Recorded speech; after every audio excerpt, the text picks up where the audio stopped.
Hi everyone, my name's Stephanie and I'm a student at CUNY School of Public Health. Today I'm going to tell you about phthalates. Our goal today is to learn about phthalates, how much and why humans are exposed to them, and any associated health risks. First, I'm going to define phthalates, then I will discuss current levels in the US general population, and then tell you about how they got into our bodies, health risks, and how we can limit exposure. So first, what is a phthalate? Phthalates are often referred to as plasticizers. They are a group of chemicals used to soften plastics, and they're found in things like shower curtains, plastic wrap and food containers, children's toys, and even cosmetic products containing fragrances. If you see or hear the word PVC, the product is likely to contain a phthalate chain. You can see pictured here their chemical structure. Not only are phthalates in the products we use, but they are also in our bodies. You can see in this chart I created from the CDC's 2015 report on chemical exposure that the general population has seen an overall decrease in phthalate metabolite levels since 2005. However, in year 2011 to 2012, parts remained over 125 parts per billion on average. If you look closely, specific metabolites have different trends as well. For example, MCOP and MCPP have increased, while MEHP and MEHHP have decreased.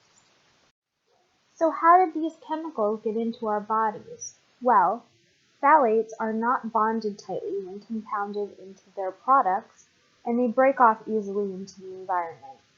These chemicals have become ubiquitous in our environment, and humans then ingest, inhale, or more rarely, absorb into their skin phthalates into their body and throughout their bloodstream. It's then processed and turned into urine, which you saw in the chart previously. Food is thought to be the major source of exposure because during processing, the tools used to create it contain phthalates and then they're transferred into food sources.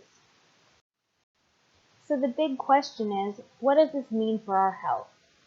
Laboratory tests on rats have shown that phthalates are toxic to their reproductive system and can cause feminization in males. It's widely thought that in humans, the increased prevalence of undescended testes, shortened urethras called hypospadias, and testicular cancer is partially a result of phthalate exposure.